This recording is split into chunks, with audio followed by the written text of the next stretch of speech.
Hello दोस्तों, welcome to connect to exam. आपका science का क्लास हम ले रहे हैं, जो कि आने वाले रेलवे में विभिन्न एग्जामों में क्वेश्चन देखने को मिलेगा। तो आपका यूनिट एंड मेजरमेंट चैप्टर जो पहला हम कंप्लीट कर दिए हैं, जो कि 5-6 क्लास हुई है, उसे आप एक बार जाके हमारे YouTube channel connect to exam पर सर्च करके उसके जरूर देखें। उसके बाद आज हम आपका दूसरा चैप्टर चालू कर रहे हैं, मोशन। चलिए आते हैं मोशन चैप्टर पे। मोशन मोशन का हिंदी क्या बोलेंगे? गति। मोशन से हमें ये पता चल रहा है कि गति की बात हो रही है। मोशन से हमें ये पता चल रहा है कि गति की बात हो रही है। जैसे आप घर से स्कूल गए, आप घर से सज धज के स्कूल गए, तो आप घर से जब स्कूल गए तो आपका क्या हुआ? मोशन हुआ। मोशन का इसका मतलब क्या हुआ? आप पहले घर पे थे, बाद में स्कूल पहुंच गए। आपकी क्या बदल गई? अवस्था बदल गई। आप पहले घर पर विराजमान थे, अब आप स्कूल में विराजमान हो गए, तो आपकी अवस्था क्या हो गई? बदल गई। तो यही जब अवस्था बदल गई, तो अवस्था जो बदलती है तो उसे गति कहते हैं। अवस्था बदलती है तो उसे गति कहते हैं। अब गति, अब ये जो गति चैप्टर है ना, इसमें कुछ नया नहीं है, कुछ पुराना नहीं है। न कुछ पुराना है न कुछ नया है। इसमें जो हमारे व्यवहार है, जो हमारी व्यवहारिक ज्ञान है, जो हम दिनचर्या में प्रयोग करते हैं, अवस्था बदल रहा है, गति बदल रहे हैं, उसी को एक नियमित ढंग से बताया जा रहा है। उसी क्या कर रहे हैं? एक नियमित ढंग से हमारे जो वैज्ञानिक थे, वो नियमित ढंग से सुचारू रूप से इस फिजिक्स में ऐड किए हैं। चलिए, आप आप समझ गए होंगे हमारी बात को कि किसी वस्तु की अवस्था बदलती है या अवस्था परिवर्तन होती है तो उसे गति कहते हैं। गति पहला पॉइंट है दूरी। अब चलिए, दूरी दूरी खास समय चले गए पथ की लंबाई होती है। चलिए, जैसे हम आपको दूरी कैसे बताते हैं। जब आप अपने घर पे विराजमान है, पॉइंट ए आपका घर मान लीजिए, और पॉइंट बी आपका यहाँ स्कूल है। पॉइंट वन आपका घर है, पॉइंट बी आपका स्कूल है। तो ये क्या है? ये पथ है। आप स्कूल से जा रहे हैं, घर से आप जा रहे हैं स्कूल, तो ये जो पथ का यूज करके जा रहे हैं, इसकी कुछ लंबाई होगी, इसकी कुछ लंबाई होगी। ये जो लंबाई है, मान लेते हैं 5 किलोमीटर है। ये लंबाई है 5 किलोमीटर है। ये जो आपका ये जब घर है, घर से आप स्कूल जा रहे हैं, जब आप घर से स्कूल जा रहे हैं तो एक पथ का यूज करके जा रहे हैं। क्या यूज करके जा रहे हैं? पथ का। इस पथ की क्या एक लंबाई है, और लंबाई क्या है? 5 किलोमीटर है। तो यही जो पथ की लंबाई है, ये आपको क्या बता रहा है? दूरी को बता रहा है। ये जो पथ की लंबाई है आपके दूरी को बता रहा है। दूरी एक अदिश राशि है। अब देखिए, अदिश राशि का मतलब क्या हुआ? अदिश राशि मतलब स्केलर क्वांटिटी। हम आपको बताए हैं कि जो अदिश और सदिश राशियां क्या होती है। अदिश का मतलब दिशाहीन। अदिश का मतलब क्या हुआ? दिशाहीन। जैसे अस्तित्व है, अस्तित्व, और अस्तित्वहीन, तो इसी का मतलब है कि वो इसी प्रकार दिशा है। दिशा रहेगा तो वो सदिश बोला जाता है, और जब दिशा नहीं रहेगा तो वो अदिश बोला जाता है। और इसका एसआई मात्रक मीटर होता है। दूरी को हमेशा मीटर में नापते हैं। हम कभी नहीं कहते हैं कि हम 5 किग्रा स्कूल, हम हमेशा बोलते हैं 5 किलोमीटर दूर स्कूल। आप कभी नहीं कहेंगे कि 5 किग्रा दूर स्कूल। तो ये हमें ऐसा क्या पता चल रहा है कि इसका मात्रक क्या होता है? मीटर होता है। और ये हमेशा धनात्मक होती है। दूरी हमेशा क्या होता है? धनात्मक होता है। और केवल परिमाण को व्यक्त करता है। दूरी क्या करता है? केवल परिमाण को व्यक्त करता है। जैसे ये जो 5 किलोमीटर क्या है? परिमाण है। 5 किलोमीटर क्या है? परिमाण है। तो हमें लग रहा है कि ऐसा कोई कि आज आप दूरी को समझ पाए होंगे। चलिए अगले टॉपिक पर चलते हैं। अगला टॉपिक हमारा क्या है? डिस्प्लेसमेंट, विस्थापन। अगला टॉपिक हमारा क्या है? विस्थापन। चलिए देखिए, विस्थापन किसे कहते हैं।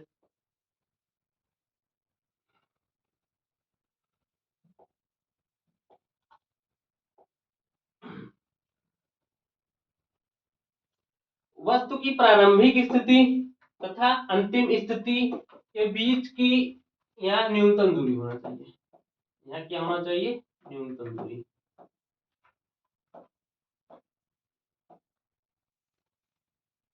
वस्तु की प्रारंभिक स्थिति तथा अंतिम स्थिति के बीच की न्यूनतम दूरी को वस्तु का विस्थापन कहते हैं।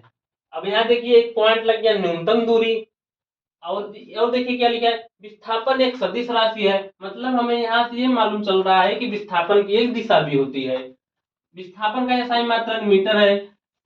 हमें ये मालूम चल रहा है कि जो दूरी का भी मात्रक मीटर था और विस्थापन का भी SI मात्रक मीटर है। तीसरा पॉइंट का है विस्थापन धनात्मक ऋणात्मक शून्य भी हो सकता है, लेकिन दूरी क्या था, केवल धनात्मक हो सकता है। आपको एग्जाम में ये क्वेश्चन जरूर बनेगा कि दूरी और विस्थापन में एक क्वेश्चन बन सकता है कि बताइए दूरी धनात्मक ऋणात्मक शून्य, दूरी धनात्मक होती है, विस्थापन धनात्मक ऋणात्मक शून्य। इस मतलब टॉपिक से एक क्वेश्चन आपको जरूर एग्जाम में पूछ सकता है क्वेश्चन। और विस्थापन में परिमाण और दिशा दोनों व्यक्त करता है। परिमाण और दिशा का मतलब क्या हुआ, सदिश राशि। परिमाण और दिशा का मतलब क्या हुआ, सदिश राशि। अब चलिए देखते हैं कैसे हम आपको बताएं। चलिए नीचे दिए गए देखिए यहाँ आज हम आपको बताते हैं दूरी और विस्थापन में अंतर क्या होता है, दूरी और विस्थापन कैसे निकालेंगे। चलिए देखिए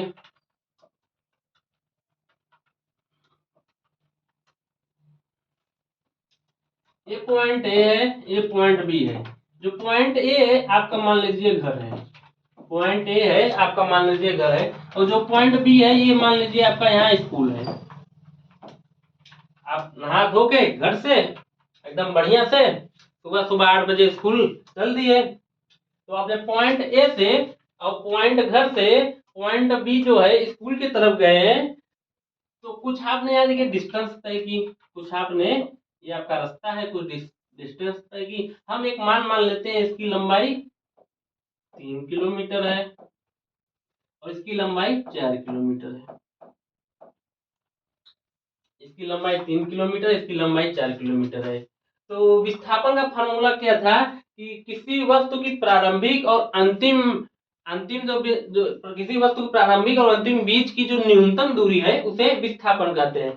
तो हमें देखिए जो यहाँ देखिए न्यूनतम दूरी निकालना है, पॉइंट ए से पॉइंट बी से न्यूनतम दूरी निकालेंगे तो हमें यहाँ ये पता चलेगा कि यह 5 किलोमीटर है, यह 5 किलोमीटर है। तो ये क्या हुआ, पॉइंट ए पॉइंट बी की जो न्यूनतम दूरी है 5 किलोमीटर है, ये हमें न्यूनतम दूरी का पता चला। और विस्थापन में दिशा भी होता है, जैसे हम मान लेते हैं ये एक दिशा है, ये दिशा जा रही है उत्तर की तरफ, ये हमारा क्या हो गया दिशा, ये दिशा क्या है उत्तर की तरफ। तो ये क्या हो गया आपका उत्तर की तरफ 5 किलोमीटर, उत्तर की तरफ 5 किलोमीटर बोल दिए। तो ये आपका हमें यहाँ से क्या पता चल रहा है, विस्थापन। हमें यहाँ से क्या पता चल रहा है, विस्थापन। और ये जो दूरी इसको क्या बोलेंगे, दूरी, इसे क्या बोलेंगे, दूरी। अब और विस्थापन कभी भी शून्य नहीं हो, विस्थापन शून्य हो सकता है, विस्थापन शून्य हो सकता है। आइए कैसे बताते हैं आपको, देखिए जैसे आप जो ट्रैक होता है जो दौड़ने का, जिस पर जो आर्मी वाले तैयारी करते हैं, जो ट्रैक होता है गोला सा, उस पर दौड़ते हैं, वो क्या होता है, एक गोलाकार होता है। तो ये देखिए जैसे एक गोलाकार है। चलिए आप यहाँ से चले, आप दौड़ने के लिए इधर गए, इधर गए, इधर से होते हुए फिर आप यहीं पर आ गए। आपने यहाँ से स्टार्ट किया पॉइंट से, पूरा नाच कर दौड़ कर, फिर आपने पॉइंट मान लीजिए कोई पॉइंट है, फिर पॉइंट आप यहीं पर आ गए। मान तो ये हमें यहाँ ये ये जो वृत्त है, जो वृत्त बन रहा है, इसकी ये कुछ लंबाई होगी। पर जो लंबाई हमेशा परिवृत्त की लंबाई, जो किनारे का लंबाई है वो परिधि बताता है। वृत्त की जो लंबाई को हमें कैसे पता चलेगा, परिधि से। इसकी परिधि क्या होगी, 2πr, 2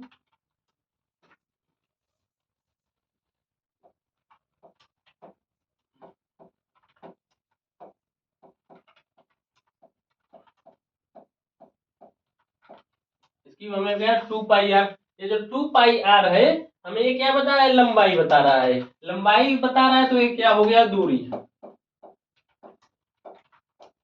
ये क्या हो गया, दूरी। जब ये लंबाई बता रहा है ये क्या हो गया, दूरी। लेकिन जब आप यहाँ से घूम कर आप पॉइंट ए से चले, पॉइंट ए पर पहुंच गए, तो हमें जब पॉइंट आप वहीं से चले और वहीं पर पहुंच गए, तो ये क्या हो गया, आपका जो यहाँ विस्थापन था वो शून्य हो गया, वो विस्थापन था वो शून्य हो गया। विस्थापन क्या हो गया, शून्य। विस्थापन क्या हो गया, शून्य। तो हमें ये पता चलता है कि विस्थापन धनात्मक, ऋणात्मक, शून्य भी हो सकता है। और हमेशा दूरी बड़ा होगा विस्थापन से, दूरी बड़ा होगा विस्थापन से। कैसे बताते हैं आपको हम, दूरी इज ग्रेटर देन विस्थापन।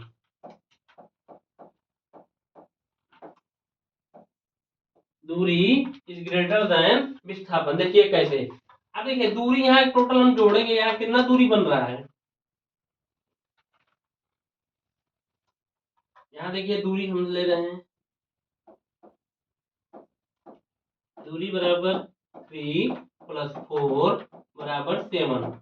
दूरी कितना बना, 7 किलोमीटर। और हमें विस्थापन कितना मिला, 5 किलोमीटर। तो 7 बड़ा होगा 5, ये 7 बड़ा होगा 5 से।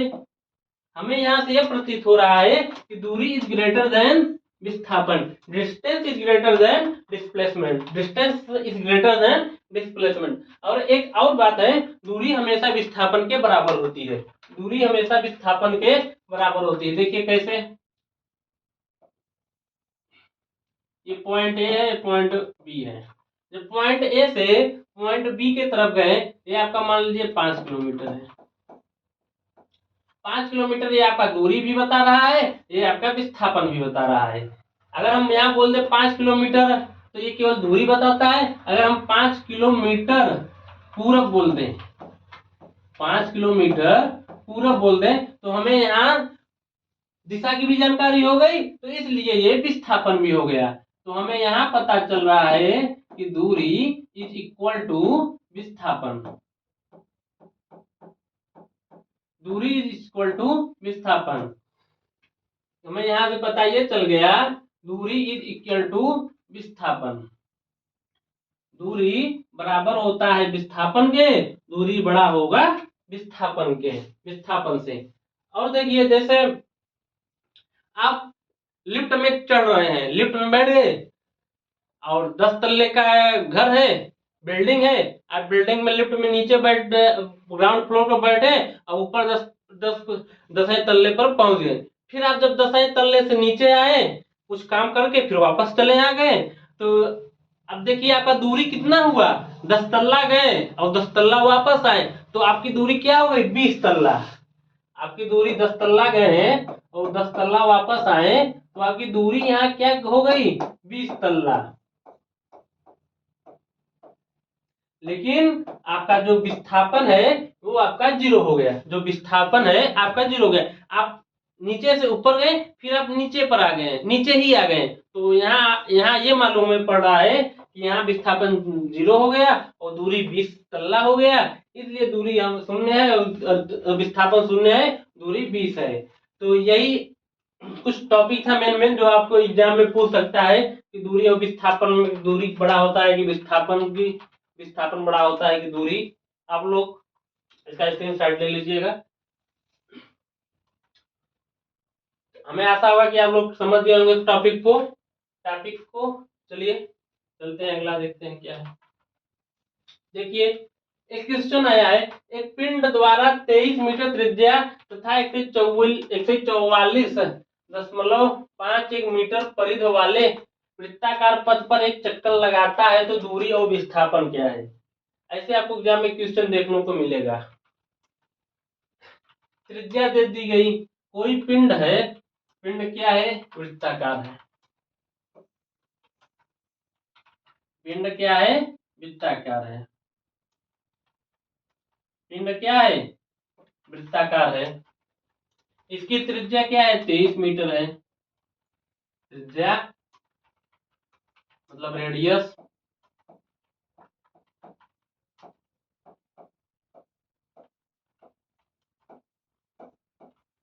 23 मीटर है।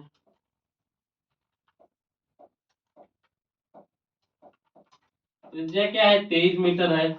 और 144 इसकी परिधि क्या है, परिधि का मतलब हमें ये यहाँ पता चल रहा है कि ये जो परिधि है इसकी क्या बता रहा है, लंबाई को बता रहा है।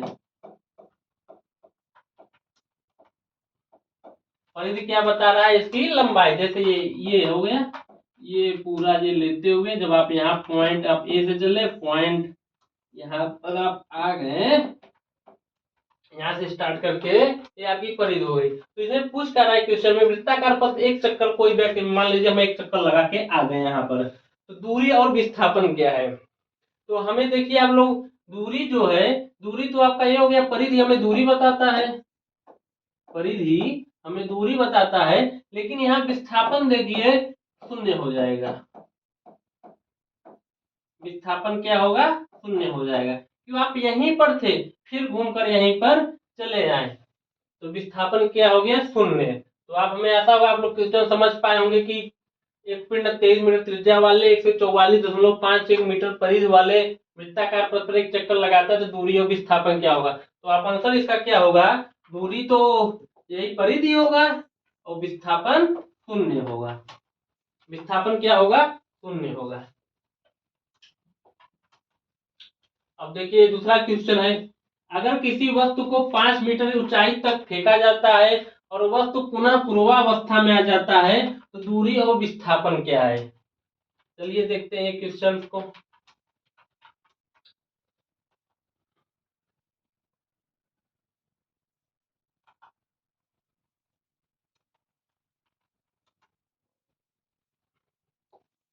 अगर किसी वस्तु को 5 मीटर की ऊंचाई तक फेंका जाता है, मान लीजिए कोई राम, कोई व्यक्ति है, ये राम क्या है, कोई व्यक्ति है, ये राम कोई व्यक्ति है, और वो एक गेंद को, कोई वस्तु है, मान लीजिए वस्तु कोई गेंद है, हल्का मान लीजिए, तो वो 5 मीटर ऊंचाई तक फेंकता है। ये देखिए यहाँ इसकी दूरी 5 मीटर, इसकी दूरी क्या हो गई, 5 मीटर। कोई वह, ये राम, राम है, राम और वस्तु को 5 मीटर की ऊंचाई तक फेंकता है। अब बताइए, जब कोई आप वस्तु ऊपर फेंकेंगे तो गुरुत्वाकर्षण के कारण वो फिर वस्तु नीचे ही आएगी। आप कोई वस्तु ऊपर फेंकेंगे तो गुरुत्वाकर्षण के कारण वस्तु नीचे ही आएगी। जब वो गेंद गई, गेंद गई और फिर वापस आ गई घूम के, गेंद, गेंद क्या हुआ, गेंद ऐसे ऐसे ऐसे ऐसे गई, घूम कर वापस आ गई। तो ये जो 5 मीटर दूरी तय की, 5 ऊपर गई, 5 नीचे आई, टोटल दूरी कितना तय की, टोटल दूरी, टोटल दूरी 5 + 5 बराबर 10 मीटर। टोटल दूरी कितना हुआ, 10 मीटर। लेकिन आपका पूछा जाए विस्थापन क्या होगा, विस्थापन इज इक्वल टू हो जाएगा 0। कैसे, विस्थापन इसका क्या होगा, 0। आप लोग को हम पहले ही बताए, जब कोई वस्तु अपनी पूर्वावस्था में जाने के बाद अपनी पूर्वावस्था में आ जाती है, तो उसका विस्थापन क्या हो जाता है, 0। विस्थापन मतलब यही है, आप गए वहीं पर रह जाइए, आप एक दिशा में गए वहीं पर रह जाइए, कहीं वहीं रुक जाइए, अब आइए मत, तो वो आपका हो गया विस्थापन। आप जब वापस आ गए वहीं अपने जहां से गए थे वहीं, तो वो आपका क्या हो जाएगा, दूरी हो जाएगा। ये आपका क्वेश्चन था, इसको देख लीजिए आप लोग।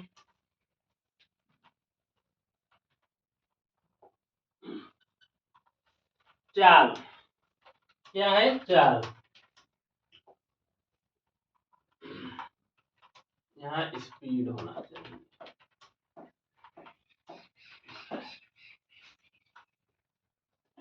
चलिए आइए, चाल क्या करें, चाल एकांक समय में तय की गई दूरी को चाल कहते हैं। एकांक समय में तय की गई दूरी को चाल कहते हैं। स्पीड, चाल बराबर क्या होता है, दूरी अपान समय। चाल बराबर क्या होता है, दूरी अपान समय। चाल बराबर दूरी अपान समय।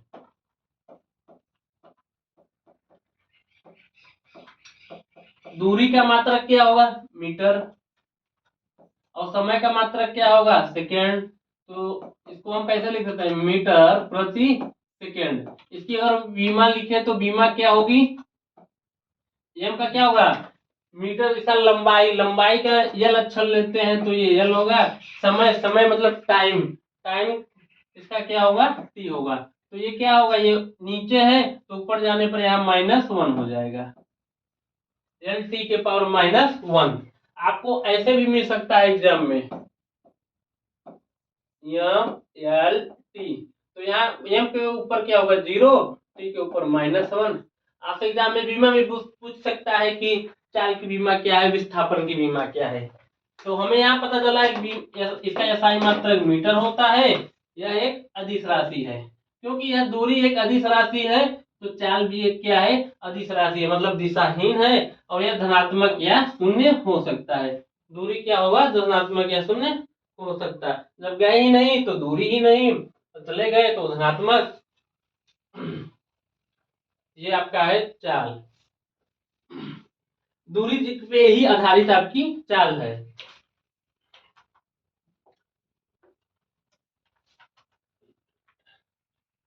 वेलोसिटी,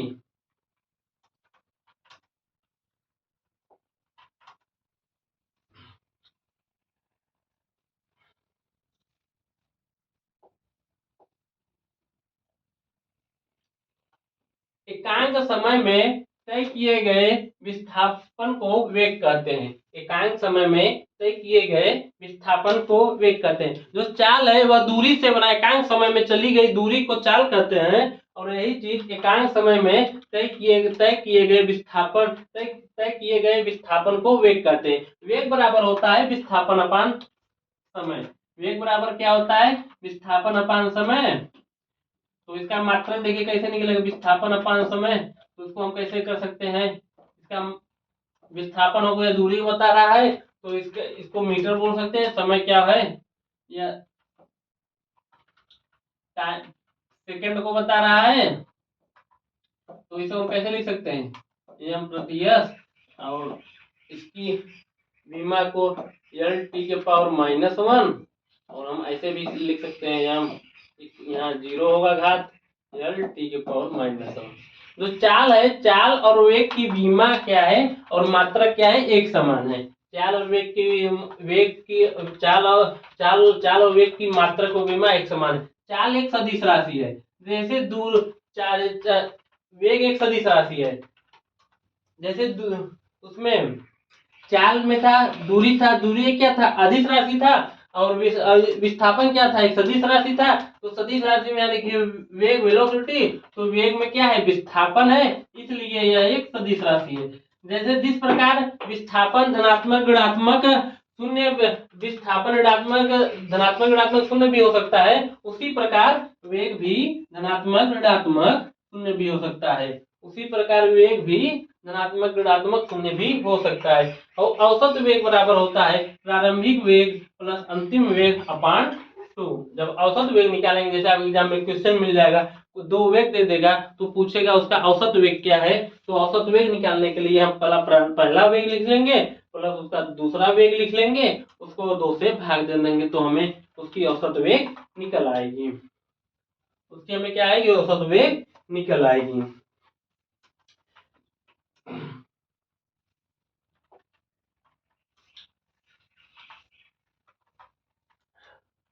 अगला टॉपिक आपका त्वरण, एक्सेलरेशन, एक्सेलरेशन त्वरण। देखिए त्वरण, त्वरण, त्वरण क्या है, जैसे त्वरण कुछ है नहीं, जैसे हम बाइक चला रहे हैं या आप लोग बाइक चला रहे हैं, तो बाइक जब चलाएंगे तो एक एक अनुमान होगा कि बाइक की कुछ स्पीड होगी, बाइक की कुछ स्पीड होगी। जैसे मान लीजिए एक बाइक है, बाइक 50 किलोमीटर प्रति आवर चलती है, मतलब 1 घंटे में अगर हम इस बाइक को चलाएंगे 50 किलोमीटर, उसकी कुछ एक स्पीड है। तो वही जो ये जो वेग है, वेग परिवर्तन की दर को किसी यहाँ देखिए वस्तु नहीं, वस्तु होगा, एक मिस्टेक हो गया, प्रिंट वाले भी और टाइपिंग वाले गलत कर देते हैं। देखिए ये क्या टॉपिक, किसी वस्तु के वेग परिवर्तन की दर को उस वस्तु का त्वरण कहते हैं।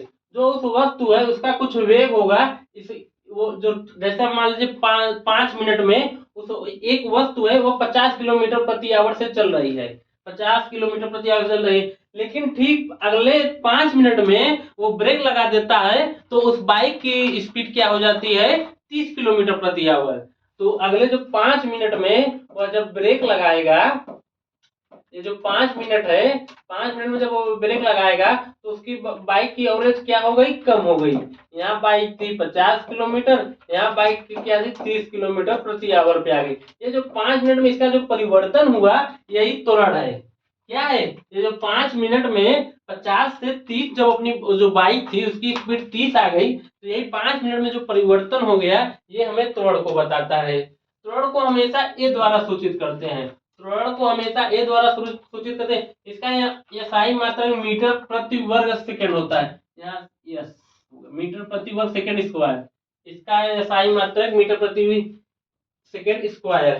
त्वरण वेग परिवर्तन की दर मतलब वेग परिवर्तन अपान समय, इसको यहाँ भी होगा अंतिम वेग, यहाँ u होगा, यहाँ भी होगा, यहाँ होगा। जो भी अंतिम वेग है u प्रारंभिक वेग है। जैसे यहाँ देखिए ये क्या था, ये जो बाइक थी, बाइक का ये क्या था, प्रारंभिक वेग था, ये बाइक का प्रारंभिक वेग था, ये क्या था, अंतिम वेग था। ये क्या था,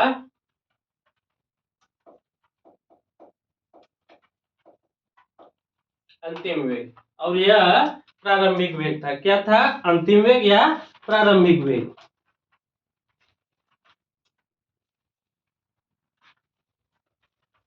यह अंतिम वेग, ये प्रारंभिक वेग। देखिए इसका बीमा कैसे निकालते हैं। मान लीजिए ए बराबर क्या हो गया, एक मान लीजिए वेग परिवर्तन, वेग हो गया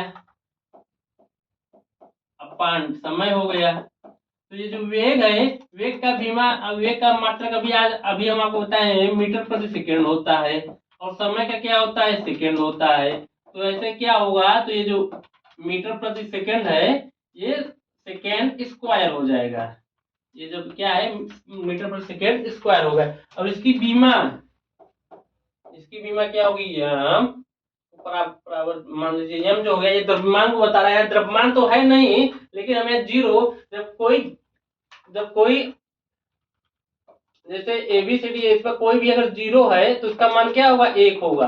अगर 1 है, 1 के ऊपर जीरो है, इसके घात जीरो है, तो इसका मान हमेशा 1 होगा। तो एम के पूरा अगर एक सही तरीके से बीमा लिखा जाएगा तो एम के पावर 0 एल टी के पावर, यहाँ देखिए स्क्वायर है तो यहाँ -2 हो जाएगा। एम के पावर 0 एल टी के पावर -2। बीमा त्वरण की बीमा यहाँ देखिए एम एल टी के पावर -2 होगा यहाँ।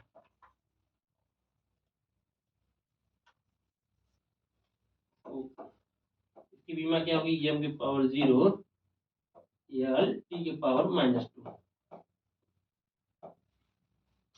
और त्वरण धनात्मक ऋणात्मक शून्य भी हो सकता है। त्वरण क्या होता है, धनात्मक ऋणात्मक शून्य भी हो सकता है। ऋणात्मक को मंदन कहते हैं। हम त्वरण को कभी भी माइनस में नहीं लिखेंगे, त्वरण को हम कभी भी माइनस में नहीं लिखेंगे। जैसे इसके मान लीजिए -5 मीटर प्रति सेकंड स्क्वायर, यहाँ माइनस हम इसको त्वरण को नहीं लिखेंगे, हम इसको यहाँ बोलेंगे मंदन 5 मीटर प्रति सेकंड स्क्वायर। हम यहाँ क्या बोलेंगे, मंदन 5 मीटर प्रति सेकंड स्क्वायर होगा। और धनात्मक ऋणात्मक शून्य तीनों हो सकता है। आपको एग्जाम में क्वेश्चन देखने को मिल जाएगा कि इसकी बीमा क्या है, इसका सूत्र क्या है, ये धनात्मक ऋणात्मक शून्य तीनों हो सकता है। ये आपसे क्वेश्चन इस एग्जाम में बन सकता है।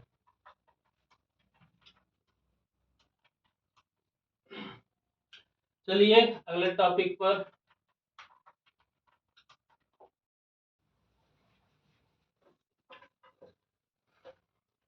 हाँ दोस्तों, हमारा अगला स्लाइड क्या है, वेग एक समान होने से त्वरण का मान शून्य होगा। जैसे कि हमने अगले स्लाइड में आपको बताया था कि वेग धनात्मक ऋणात्मक शून्य भी हो सकता है, तो वही चीज हम हम बता रहे हैं ये क्या था, वेग धनात्मक, ऋणात्मक, शून्य तीनों हो सकता है। पहला हमारा क्या है, जब वेग एक समान होने से त्वरण का मान शून्य होगा।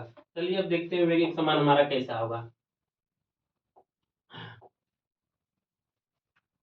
ये नोट कर लीजिए, नोट। चलिए देखिए कैसे होता हमारा त्वरण का मान शून्य। त्वरण का मान शून्य जब वेग एक समान हो। चलिए जैसे आप बाइक से अब बाजार की तरफ जा रहे हैं, आप कोई बाइक लिए, उसको लेके बाजार की तरफ चल दिए, तो पीछे आपकी मम्मी बैठी है।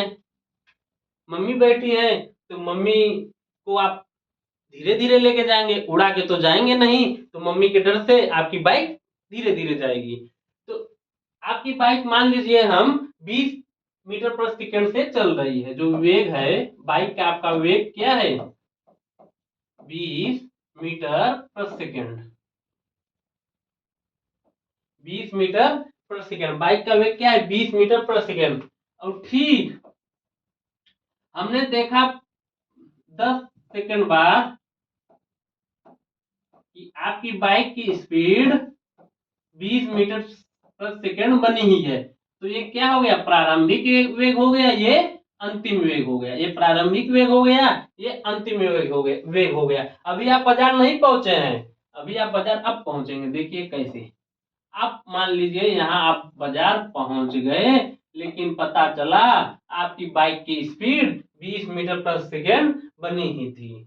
आपकी बाइक की जो मान लीजिए अगले जो 10 सेकंड में है, आपके बाइक की स्पीड 20 मीटर पर सेकंड बनी ही थी। तब जाके आप यहाँ पे आप बाजार पहुंच गए, आपके बाइक की स्पीड यहाँ क्या हो गई, शून्य हो गई। आपके यहाँ बाइक की स्पीड क्या हो गई, शून्य हो गई। ये आपका हो गया बाजार। आप यहाँ पहुंच गए, अभी बाइक की स्पीड यहाँ क्या हो गई, शून्य हो गई। आप यहाँ कहाँ से चले थे, घर से। आप चले से घर से बाजार की तरफ। तो हम आपने देखा कि पहले हम 20 मीटर पर सेकंड से गए, लेकिन 10 सेकंड बाद हमारी वेग वही बनी रही। ठीक 10 सेकंड बाद हमारी वेग वही बनी रही, और अगले कुछ समय में हम बाजार पहुंच गए। हम यही बीच का हम मान निकालेंगे। देखिए कैसे त्वरण का मान शून्य होता है। तो हम आपको बताएं, ए मान लीजिए इसे A1, त्वरण बराबर क्या होता है, वेग परिवर्तन, मतलब V1 माइनस U2।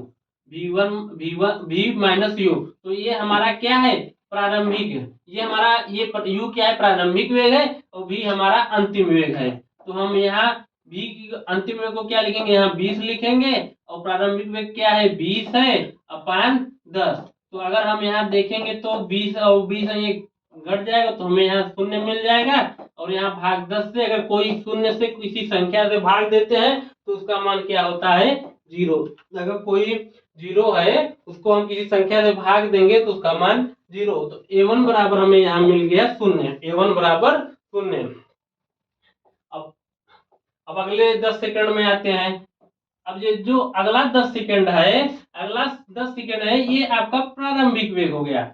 ये अगले 10 सेकंड में ये आपका प्रारंभिक वेग हो गया, ये आपका क्या हो गया, अंतिम वेग हो गया। ये प्रारंभिक ये अंतिम वेग। हम मान लेते हैं यहाँ A2, यहाँ क्या हो गया, A2। तो वेग परिवर्तन की दर को त्वरण कहते हैं V माइनस U अपान T। तो हम यहाँ V हमारा कौन सा मान है, 20 है, और U हमारा कौन सा मान है, 20 है। तो अपान T कितना है, 10 सेकंड है। अगर हम ऐसे इसको यहाँ यहाँ क्या बनेगा, 0 अपान 10। तो हमें मान यहाँ क्या निकल के आया, 0। अगर 0 को हम किसी संख्या से भाग देंगे तो उसका मान क्या हो जाएगा, 0। तो A1 हमें यहाँ से ये पता चल रहा है, A1 बराबर A2। हमें यहाँ से पता क्या चल रहा है, A1 बराबर A2। इसका मतलब क्या है, A1 और A2 का मान क्या है, 0 है। A1 और A2 का मान 0 है। तो ये हमें यहाँ ये पता चल रहा है कि वेग एक समान होने पर हमारी वेग यहाँ देखिए 20 बनी रही, यहाँ भी 20 बनी रही, यहाँ भी 20 बनी रही। वेग समान होने पर त्वरण का मान शून्य हो सकता है। ये आप लोग यहाँ समझ गए होंगे कि कैसे हमारा वेग का मान समान होने पर त्वरण का मान शून्य होगा। इसका स्क्रीनशॉट ले लीजिए। हमें लगा आप इसको समझ पाए होंगे। चलिए अगला टॉपिक पर देखते हैं। अगला टॉपिक ये शून्य हो गया। अगला स्लाइड क्या है,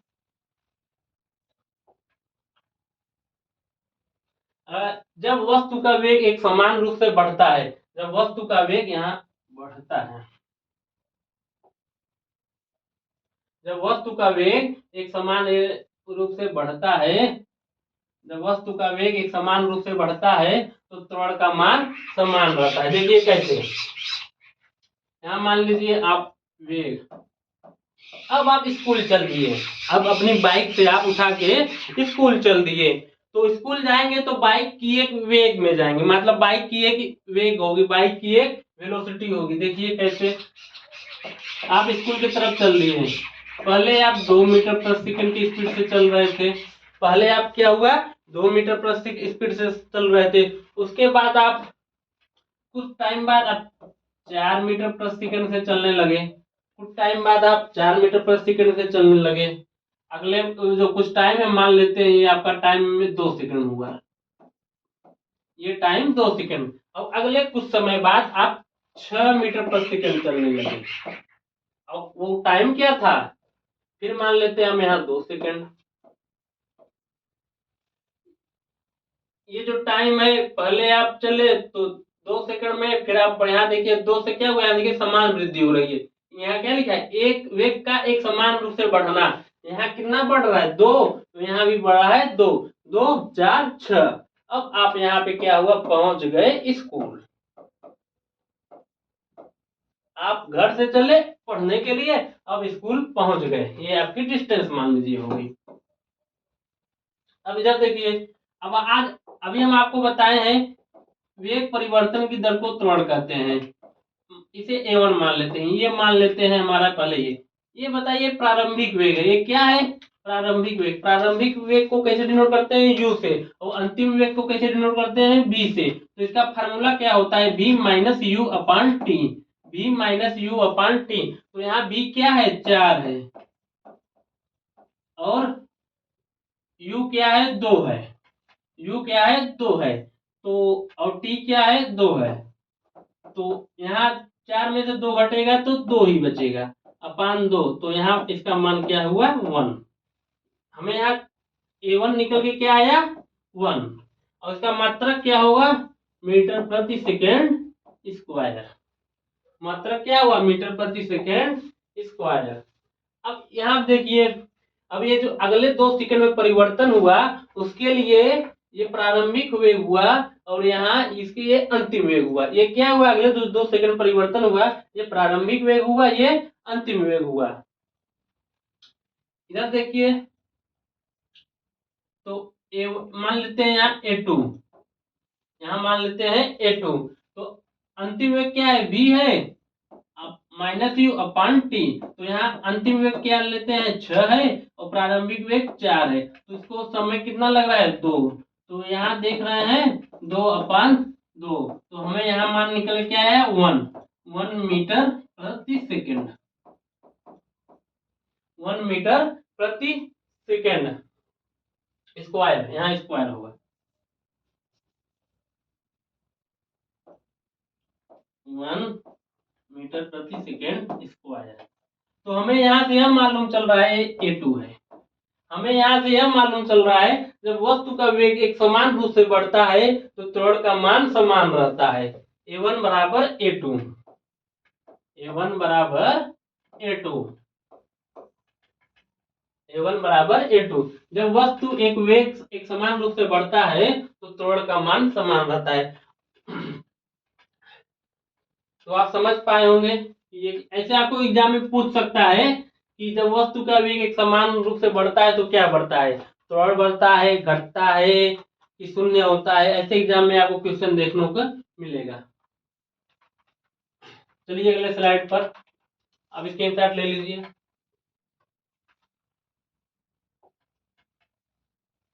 अगला क्या है क्वेश्चन है, अगला क्या है आपके लिए क्वेश्चन, एक के बाद और स्लाइड है नहीं, अगला क्वेश्चन, क्वेश्चन आपका क्या है,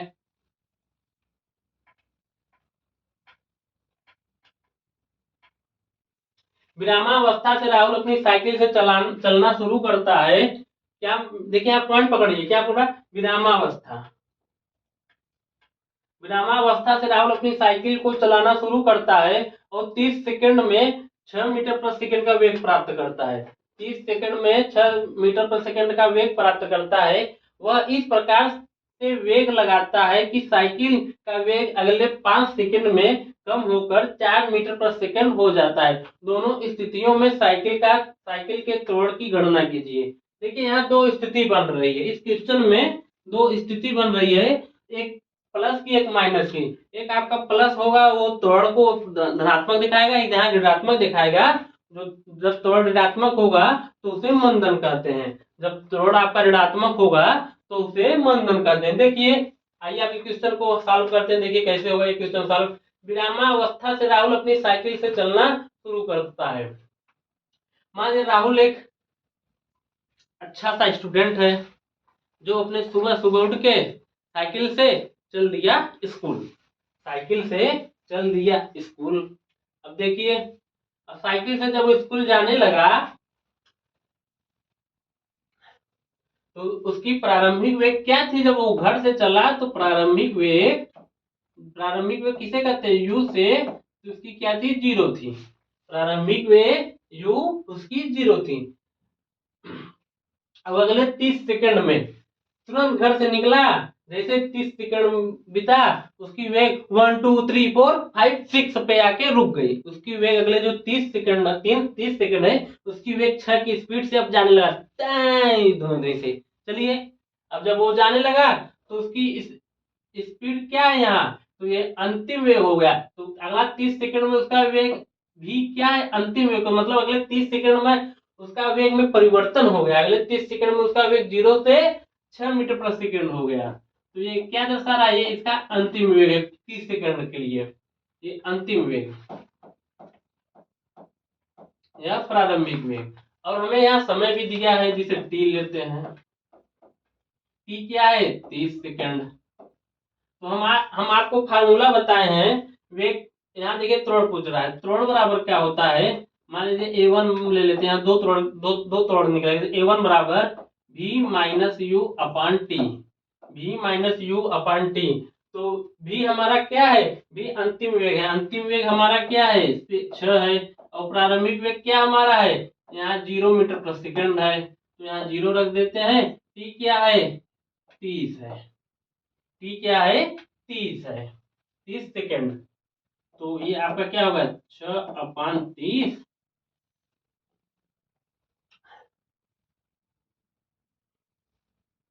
तो हमें आए यहाँ मान निकल के, अगर 6 से अगर हम इसे काटेंगे 6/30 में यहाँ पॉइंट में आके निकल जाएगा, पॉइंट 5 5 दूनी 10,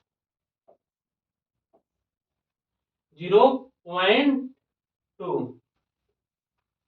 यहाँ पर क्या आ गया, A1 आ गया, यहाँ पर क्या आ गया, A1। अब देखिए अगला क्या है,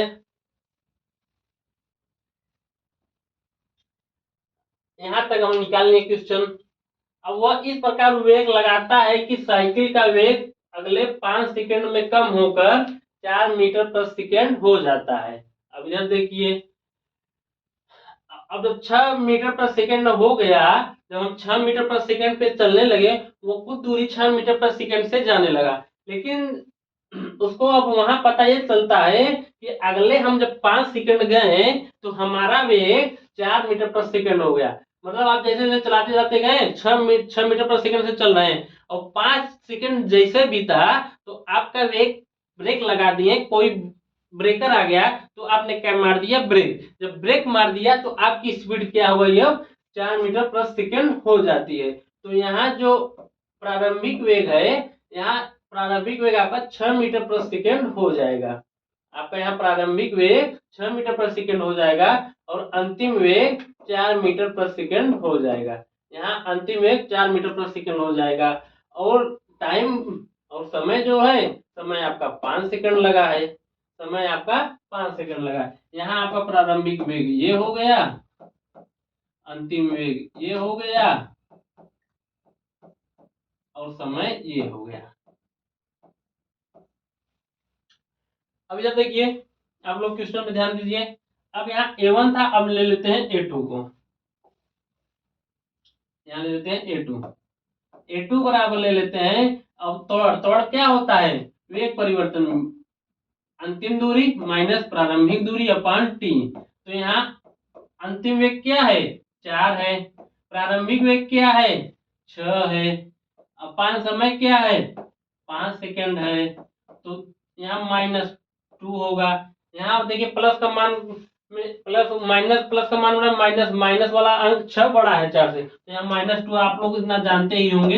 यहाँ तो इस यहाँ देखिए इसका मान क्या होगा, -0.54 मीटर पर सेकेंड स्क्वायर। यहाँ मीटर पर सेकेंड स्क्वायर। तो हमें A1 बराबर क्या पता चलता है, जो पहला त्वरण था A1 बराबर 0.2 मीटर पर सेकेंड स्क्वायर, और A2 बराबर क्या पता चलता है, -0.4 मीटर पर सेकेंड स्क्वायर। तो हम इसे माइनस नहीं लिखेंगे, त्वरण को माइनस में नहीं दिखाया जाता है, इसे मंदन कहेंगे। इसे क्या कहेंगे, A2 बराबर, या बोल सकते हैं, इसे बोल सकते हैं मंदन। A2 बराबर 0.4 मीटर पर सेकेंड स्क्वायर। आप लोग इसको स्क्रीनशॉट ले लीजिए, आपको समझ आया होगा कि हमने कैसे बताया है अच्छी तरह से। एक बार आप लोग दोबारा वीडियो देख लीजिएगा, कि न समझ में आए तो ज्यादा वीडियो हम लंबा नहीं करना चाहते हैं। तो आज आपकी क्लास में यहीं तक होती है, आगे कुछ और टॉपिक आएंगे। अभी मौसम चैप्टर चल रहा है। अगर आपको हमारी क्लास आज का क्लास हमें अगर आपको आज बढ़िया लगा हो, प्लीज लाइक एंड शेयर जरूर करिए, और अपने दोस्तों को भी बताइए कि एक कनेक्ट टू एग्जाम हमारा एक चैनल है, जो एक रियल एक बढ़िया सा प्लेटफॉर्म जो है, जो आपको कंटेंट रेलवे के LP और टेक्नीशियन एग्जाम के लिए और आने वाले विभिन्न एग्जाम के लिए एक महत्वपूर्ण क्लासेज इस पर चल रही हैं। Please like and share. धन्यवाद। मिलते हैं अगली क्लास में।